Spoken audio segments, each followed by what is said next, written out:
मैं 8 वर्ष को 9 वर्ष को है गो उद्धव, तब भी नंद बाबा ने कभी भी बिना उंगली पकड़वाए मुंह को कहीं लेके नहीं गए। मैं कहता बाबा अब तो मैं बड़ो है गो, अब तो मैं खुद चल सकूं, तब भी कहते लाला तेरे पता तू छोटा ही है, तू खो जाएगा, मेरी उंगली पकड़ ले। और मैं बाबा की उंगली पकड़ के ही गए वो सब जगह। आज मुझे याद आवे मैं अकेलो घूमू, मेरी उंगली कोई मोह कोई अपनी उंगली ना देवे। बाबा नंद अंगुरिया गहे गए, पायन चल वो सिखावे, उठो आवानंद अंगुरिया दे रहे पायन चलना सिखा। और थोड़ी देर उंगली पकड़ के चलवाने के बाद बाबा को ऐसा लगता मैं थक गया हूं, तो तुरंत 8 वर्ष को इतना बड़ो भी मुझे गोद में उठा लेते। मैं कहता बाबा अरे मैं चल लूंगा ना, लाला तू थक गया, तेरे पांव थक गए होंगे। वास्तव में उद्धव यशोदा मैया को तो मेरे अंक का सुख मिलता है, मैं मैया से लिपट के सोता हूँ।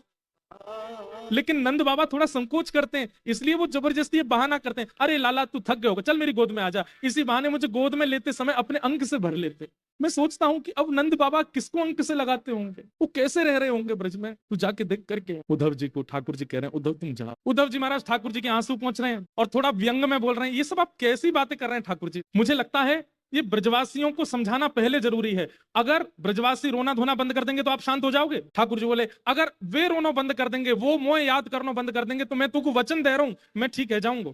मुंह को रोनो ज्यादा यही मारे आ रहा है, मुंह को रोज हिचकी आ में या को मतलब है ये ब्रजवासी मुंह को याद करें। उद्धव जी बोले फिर तो आपने सही व्यक्ति को चुना है। मैं अपनी लच्छेदार वाणी में ऐसा प्रवचन सुना करके आऊंगा, उनको परब्रह्म परम तत्व की ऐसी व्याख्या सुना करके आऊंगा, भूल जाएंगे आपको। वो आपको सामान्य लाला समझ के बैठे हैं, आपको सामान्य बालक समझ के बैठे हैं, इसलिए रो रहे हैं। मैं अभी जाकर के आपका परब्रह्म रूप उनको दिखा करके आता हूं, भूल जाएंगे आपको। लेकिन वचन दीजिए अगर ब्रजवासी शांत हो जाएं तो फिर आप पुनः उनको कभी याद नहीं करोगे। ठाकुर जी बोले तू जा तो ब्रज। सुन उद्धव एक मेरी बात सुन। बोले क्या? ज्यादा परब्रह्म आदि इन सबके ज्ञान की बात मत करिए उनके आगे, भोले हैं ब्रजवासी, कुछ ज्यादा कठिन शब्द समझ नहीं पाएंगे, तू सरल भाषा में बोलना। उद्धव बोला आप मुझे मत समझाइए, मैं अपने स्तर पर देख लूंगा, जाता हूं शाम तक लौट के आता हूं। ठाकुर जी लेकर के जा, हाँ उद्धव तू चला जा, और ये मैंने पत्र लिखा है ये दे देना उनको।